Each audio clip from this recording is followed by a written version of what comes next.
The Artemis II slid through Neptune's shadow like a ghost, her engines barely humming. Inside, the crew of 5 sat in the cockpit, watching the radar. "Got her," Haynes said, leaning forward in his seat. "Prospector 7. No beacon, no heat." Captain Marlow frowned. "And yet, she's spinning just slow enough for us to dock." Through the viewport, the mining ship came into view, a pale skeletal silhouette turning lazily in the dark. Its hull was scarred with black rings, as though something had burned through from inside. No lights, no motion. Vega, the engineer, let out a low whistle. "Looks like hell chewed it up and spat it back out." Nobody laughed. They matched rotation and locked to the open airlock. That was the first red flag. "Docking seals holding," Vega said, checking the pressure readings. "Air's breathable. No contamination." Marlow hesitated at the threshold. Masks on anyway. The moment they stepped in, it felt wrong. The air was thick, almost damp, and carried a faint metallic taste. Their footsteps echoed too sharply, the sound bouncing back faster than it should.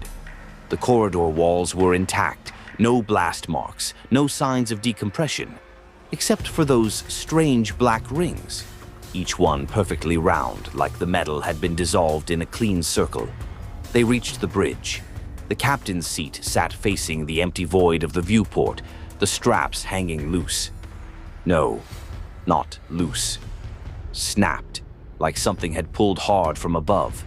Haynes found the ship's log recorder and powered it on. The screen flickered, then came to life. The voice that came through was ragged, shaking. "It's in the vents. It doesn't make noise anymore. That's how it gets close.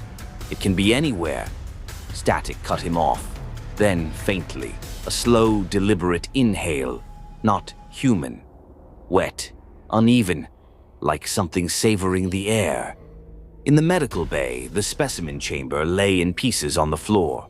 The reinforced glass had shattered outward, not inward. A trail of wet smears led from the broken casing up the wall to the ceiling, directly into an open ventilation shaft. Vega bent down and touched one of the streaks. Still fresh. Something above them shifted.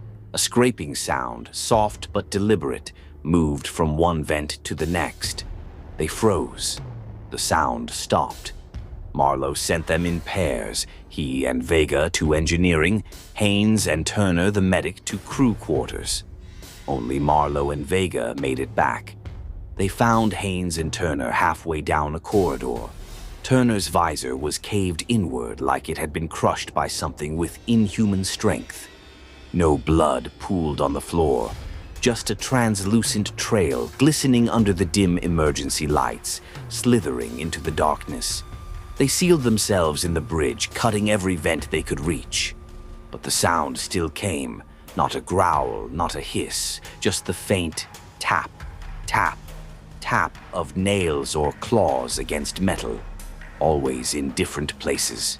At one point, Vega swore she saw it in the glass reflection, a figure too tall for the corridor, arms bending wrong, its surface shifting as though it was still deciding what to look like. But when she turned, the space was empty. Haynes panicked first.